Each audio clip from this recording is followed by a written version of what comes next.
Para mí es un inmenso placer, más que un placer, es un honor compartir con ustedes este instante, este momento. Muchas gracias por la sintonía, muchas gracias por compartir estos momentos de reflexión. Cada vez que nos sentamos frente a esta cámara es con la idea única y exclusiva de poder ver el paisaje político, el paisaje social, ver la totalidad, más que enfrascarnos en un tema permanentemente. Ese monotemático estilo que tienen muchos programas y que tenemos en general en Venezuela de afincarnos en un tema aun cuando no sea productivo, insistimos en el reclamo, insistimos en la acusación y no vemos la dimensión de la crisis, no vemos la dimensión de la sociedad y por supuesto no vemos la dimensión y la trascendencia más que dimensión del futuro. Nosotros tenemos que ver el mundo hacia adelante, en perspectiva. Obviamente se requiere mirar el pasado, hay que mirar hacia atrás para saber de dónde venimos, hay que mirar hacia atrás para ver nuestros ancestros, los que nos enseñaron, los que nos formaron, los valores nobles que aprendimos, la sinceridad, la honestidad, el trabajo, la humildad, la sencillez, la franqueza, la verdad, en contra de aquellos valores que han deteriorado la estructura moral de la sociedad, la trampa, la picardía, el oportunismo, la codicia, la ambición de poder, la obsesión por tener dinero. A cambio de cualquier cosa le venden el alma a quien sea a cambio de unas cuantas monedas de oro, para utilizar una retórica católica. Entonces, cuando nosotros hacemos este programa queremos buscar el tema, pero al mismo tiempo de encontrar el tema del momento, lo elevamos a un nivel de reflexión importante. Tenemos que aprender a pensar, tenemos que ver la realidad con unos ojos diferentes y entonces cuando agarramos un tema es porque creemos que en el momento llama la atención. Sin embargo, hay que ver lo que está debajo de las palabras, lo que está debajo de ese tema. Y el caso de la corrupción, que es un tema constante, no solamente en Venezuela. Recuerden que no soy partidario, no practico aquel ataque despiadado que minimiza la potencialidad de nuestro país.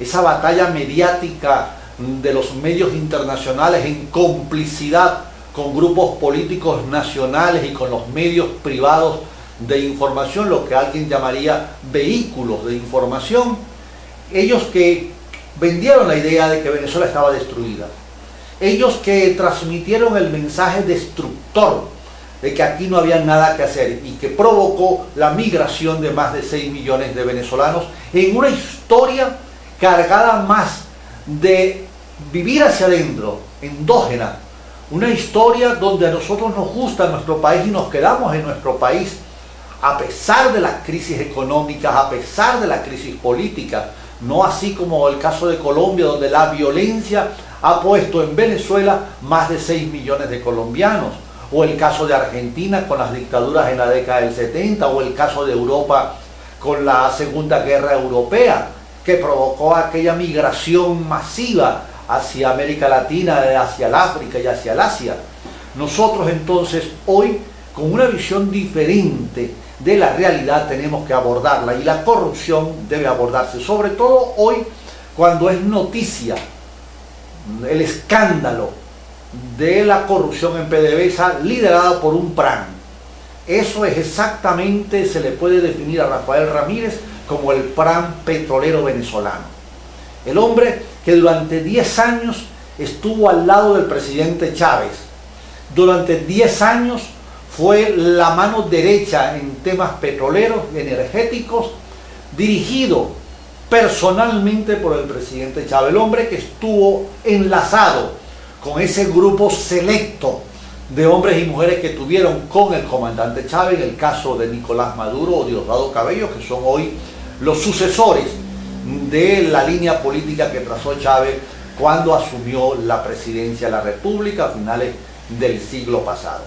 La corrupción en PDVSA, y en este caso particular del PRAN Ramírez, el hombre nativo del estado Trujillo, de un pueblo modesto, de un pueblo sencillo, de un pueblo de una humildad increíble como es el pueblo de Motatán, allá en la puerta de los Andes, como se le llama al estado Trujillo, pone al descubierto la podredumbre de la corrupción en la Quinta República.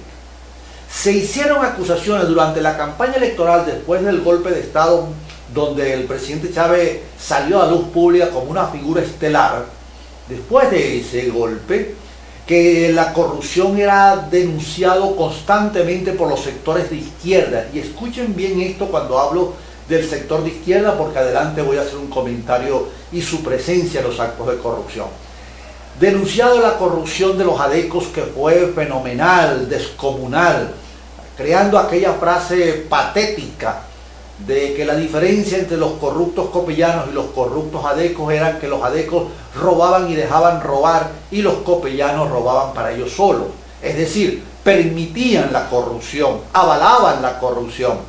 Y como lo dijo uno de los jerarcas, de los tristemente célebres personajes de Acción Democrática, como lo fue Gonzalo Barrios, secretario general de este partido, cuando dijo que no había motivos para no robar en Venezuela.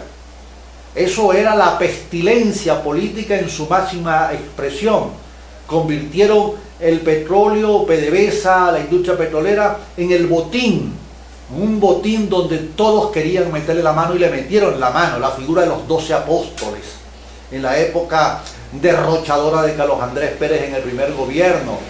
Luego el gobierno de Copey, que aquello también fue una fiesta, un festín de corrupción, de ineptitud y por supuesto de entreguismo al gobierno norteamericano.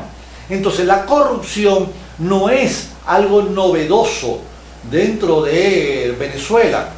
Existió corrupción desde la muerte del Libertador, cuando José Antonio Páez le sucede en la presidencia y provoca un decreto para expulsar al Libertador. El hombre que luchó al lado del Libertador luego se convirtió en su verdugo al expulsarlo, y así sucesivamente.